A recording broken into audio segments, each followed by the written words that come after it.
Get my 6. What's up, everybody? Welcome back to the most popular homesteading channel on the entire internet that has absolutely nothing to do with homesteading. Homesteading off the grid. Happy October. It's finally here. The greatest month out of the year. So, folks, we're set up in a little bit of a different spot here today. Oh, there I am. We're in the middle of one of my meadows. The forest is back there. The campground's up there. We're usually telling these stories in one of those two places.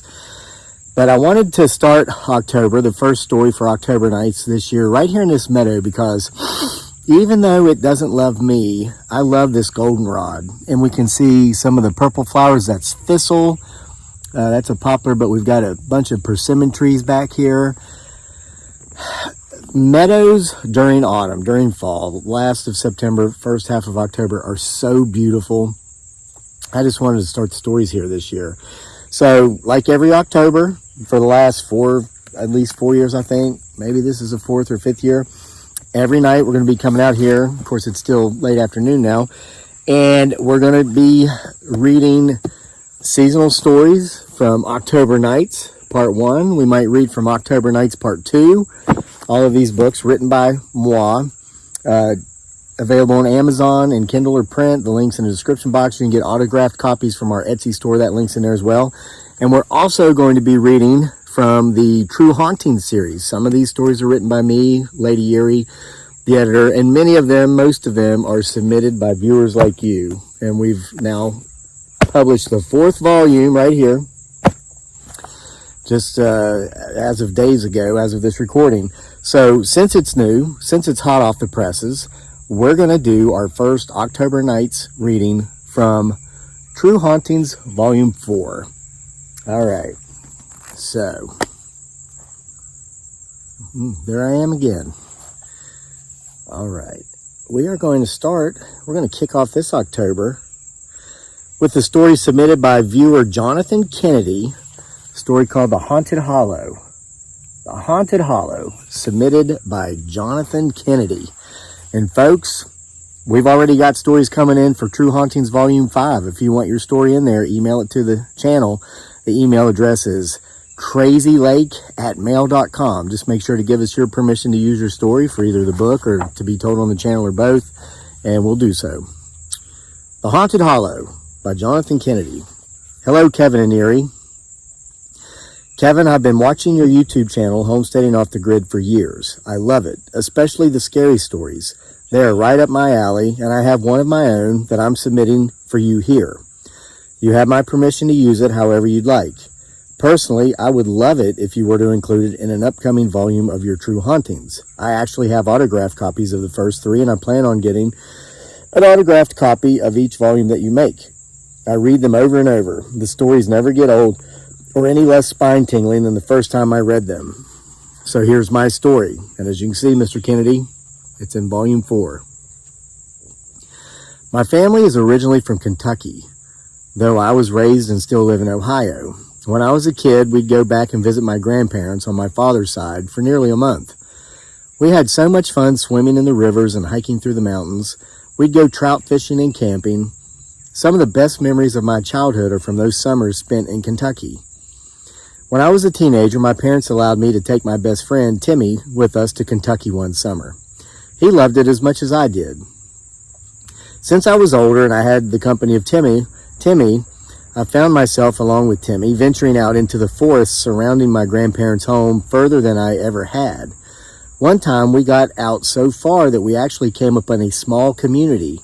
It was a typical Appalachian Hollow community, pronounced holler. There were only about 8 houses spread out about 50 yards apart.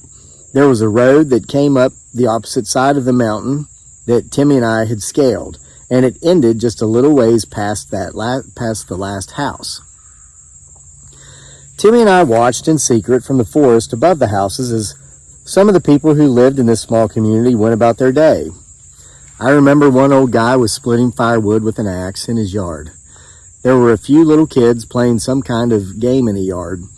We were too far away to tell just what game they were playing, and then there were a couple of houses where people were just sitting on their porches. Timmy and I made it off the mountain plenty of time before dark, and we were so excited to tell my parents and grandparents about the small mountain community we'd discovered and of the people we'd seen who lived there. We told them over dinner, and when we did, my father and his parents looked at each other. I'll never forget the look they exchanged. It was ominous, to the point that my mother said, "What? What's wrong?" "You boys need to stay off that mountain," my grandfather said. "You shouldn't have gone back that far," my grandmother said. "Don't you ever get stuck up there after dark," my father said. "Why?" my mother said, asking the question that Timmy and I both had. "Pass the beans," is all my father said, and that meant that the conversation wouldn't be discussed further. Yep, that's Appalachian culture. Grew up in it. The following week, Timmy and I told my folks that we were going to tent camp out in the woods, just behind the house. There was a stream there that they stocked with trout about a mile above my grandparents' place, and we said we wanted the birds to wake us up at the crack of dawn so that we could start fishing our way upstream. They bought it hook, line, and sinker, no pun intended, and gave us permission. However, we did not go camping where we said we were going to go camping. We trudged up the mountain and set up our camp just above the hollow community we discovered. Actually, we'd set our tent up in the big wide spot where the road which came up the other side of the mountain we descended ended. It was all grown up like a meadow, appropriate fitting for this story, and about 200 yards past the last house. With the leaves on the trees for the summer, no one could see us from the community. Timmy and I, after setting up camp, climbed up to a high point to observe the people in the hollow below us. I don't know what we were expecting to see. We just got a certain feeling about the place, especially since my father and his parents looked at each other the way they did when we mentioned it. We watched the people in the community below us until nightfall. We saw the same people we'd seen before, the man splitting wood with an axe in his yard, the same kids playing, and the same people sitting on their porches. As the sun went down, we saw these people going inside their homes. We found it odd that they didn't turn on any lights, but we figured that with their primitive lifestyles, they probably just went to bed every evening as soon as it got dark and woke up with the sun each morning. They lit no fires, but it was summer.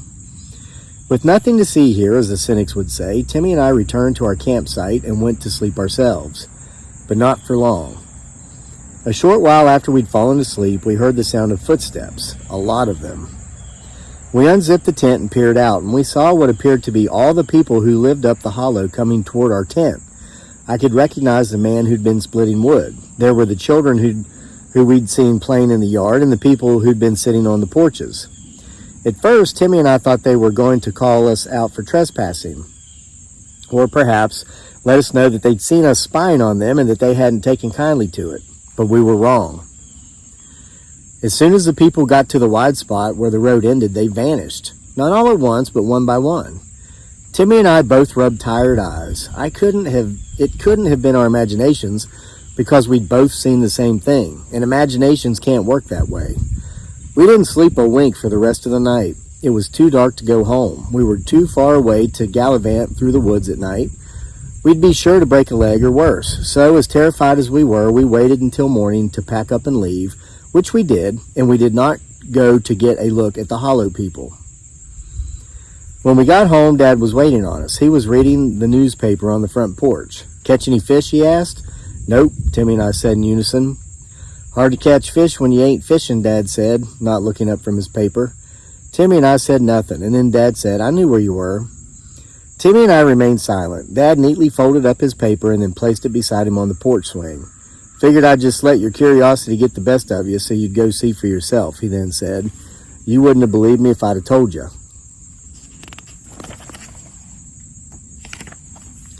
"Told us what?" Timmy and I asked. "Get in the car," Dad said, rising and walking toward the car. We followed and did just as he said.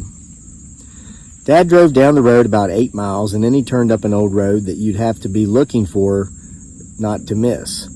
The road led all the way to the top of the mountain, where it leveled out. On top of the mountain, Dad slowed his pace. We looked around at what appeared to be about 8 houses or so, or at least what used to be 8 houses. They were now simply foundations, and you could tell that what had been houses had burned to the ground. Though there were trees growing through what used to be living rooms and kitchens, the vines scrambling up chimneys, the evidence of former houses was still clearly visible. "Where are we?" I asked. "We're up your hollow," Dad said. "Can't be," Timmy said. "Sure is," Dad said. "Where are all the people?" I asked. "I'll show you," Dad said, and he continued driving past where the last house had stood before burning down, to the wide spot at the end of the road. The very wide spot where Timmy and I had camped. A wide spot that we could now clearly see was a graveyard, marked with a few dozen headstones, nothing big or fancy, but headstones all the same. "Who's buried here?" I asked. "The folks who lived up this hollow," Dad said. We all sat staring at the headstones as the car idled. No one got out. "When was the fire?" Timmy asked.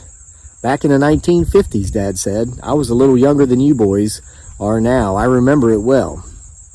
"How did it happen?" I asked. "Gas leak," Dad said. "They'd been drilling for gas up here, running it into the lines to pump to the town below.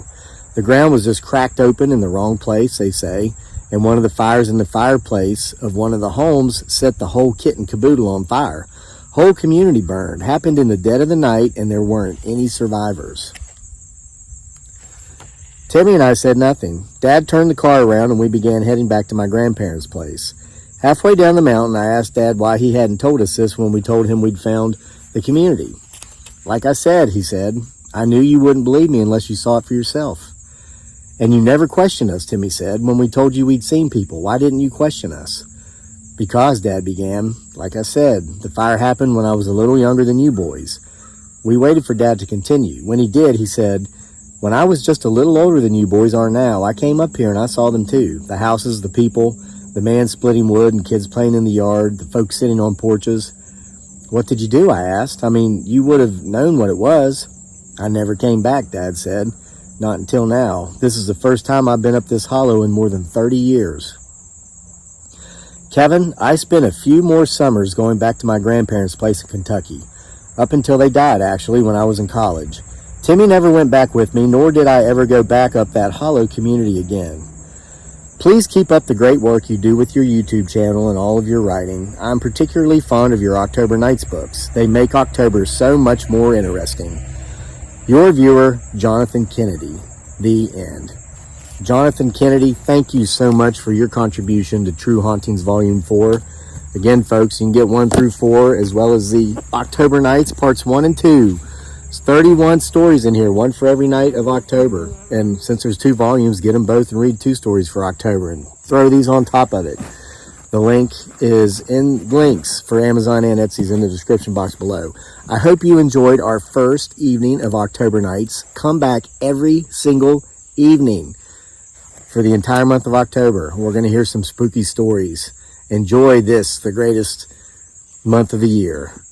And see you for more next time on the greatest homesteading channel on the entire internet, World Wide Web, that has absolutely nothing at all whatsoever in the least to do with homesteading.